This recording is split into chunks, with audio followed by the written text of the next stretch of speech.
गं गणपतये नमः। ॐ श्री गणेशाय नमः। श्री सरस्वत्यै नमः। श्री गुरुभ्यो नमः। आदिपूजौ गणाध्यक्ष मुमापुत्र विनायकं मंगलं परमं रूपं श्री गणेशं नमाम्यहम्। भगवान गणेश मंगल स्वरूप, मंगल प्रदान करने वाले, उमापुत्र विनायक, आदि पूजौ, वो सर्वप्रथम पूजनीय हैं। वो पूजनीय कैसे हुए और उनका पूजन सर्वप्रथम क्यों होता है? वो मंगल स्वरूप गणेश जी अमंगलों को दूर करने वाले, उनका प्रथम पूजन। देखिए, समुद्र मंथन हुआ, समुद्र मंथन में भी कार्य सिद्ध नहीं हो रहा था और उस समय सभी देवताओं ने मिलकर के गणेश पूजन किया और जैसे ही पुष्पांजलि अर्पण कर दी गणेश जी को और वहां पर कार्य सिद्ध हो गया। बोले श्री गजानंद भगवान की जय, गणेश जी महाराज की जय। तो शुभ कार्य हो, अशुभ कार्य हो, कौन सा भी कार्य हो, सर्वप्रथम गणेश जी। देखिए, लक्ष्मी पूजन होता है तब भी गणेश जी का पूजन प्रथम होगा। और आप व्यापार करते हो तो उसमें जो ब्राह्मण देवता पूजन के लिए आते हैं, आप कहते हो यहाँ स्वस्तिक बनाइए, तो वहाँ पर भी स्वस्तिक और शुभ और लाभ, रिद्धि और सिद्धि।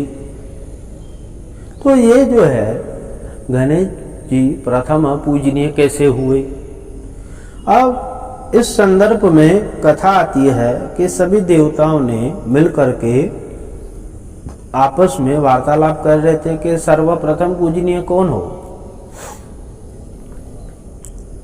और विचार ऐसे हुआ, सबका निचोड़ ऐसे निकला कि तो वो मंगल मूर्ति गणेश जी महाराज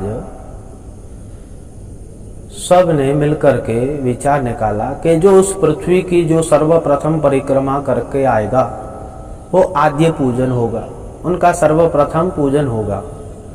सब देवी देवता अपने अपने वाहन पर चले।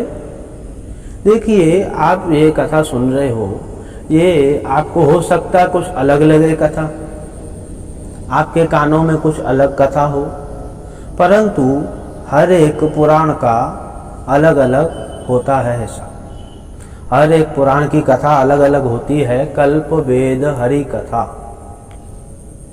कल्प के वेद के हिसाब से कथाएं अलग अलग होती हैं, परंतु सत्य सब है।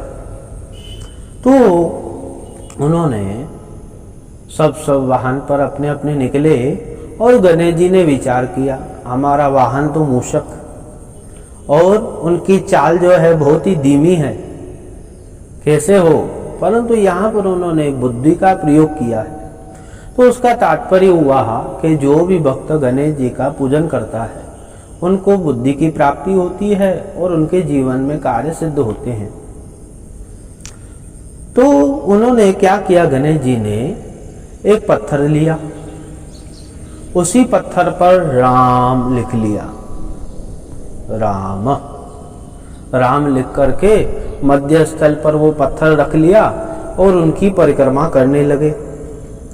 और परिक्रमा करते करते, क्योंकि देखिए ये राम नाम तो पूरे ब्रह्मांड में है, कहाँ नहीं है, सब जगह है। तो उन्होंने परिक्रमा कर ली, अथवा अर्थात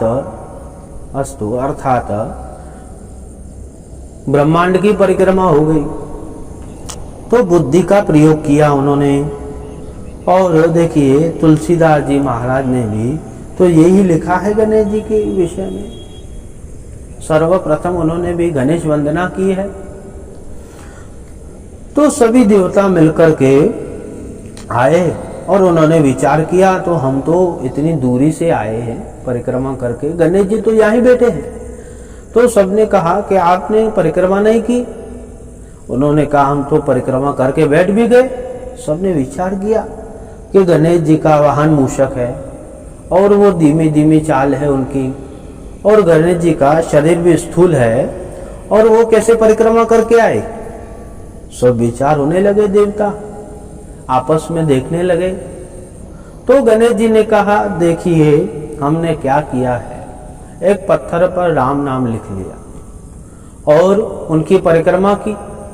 वो नाम तो सर्वत्र है, सब जगह है, कहाँ छुपा हुआ है वो नाम, सब जगह है। और उसी नाम को तो महादेव जी काशी में देते हैं, महामंत्र, तारक मंत्र जिसे कहा जाता है। तो सब देवता तो देखने लगे, ये तो गणेश जी ने बुद्धि का प्रयोग किया है।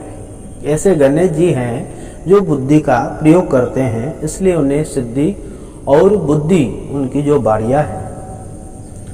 और गणेश जी का जो भी मनुष्य पूजन करता है उनको सिद्धि और बुद्धि, ज्ञान, विवेक, धैर्य और सहनशीलता प्राप्त होती है। तो गणेश जी की ऐसी महिमा है, आद्य पूजो विनायक, वो आद्य पूज्य है। वो गणेश जी गणाध्यक्ष हैं, उमापुत्र है, विनायक हैं, मंगल रूप हैं। ऐसे गणेश जी को नमाम्यहम्, हम सब मिलके नमस्कार करते हैं। आज इस पावन गणेश चतुर्थी के दिवस पर आप सभी को बहुत सारी शुभकामनाएं। ओम श्री गणेशाय नमः।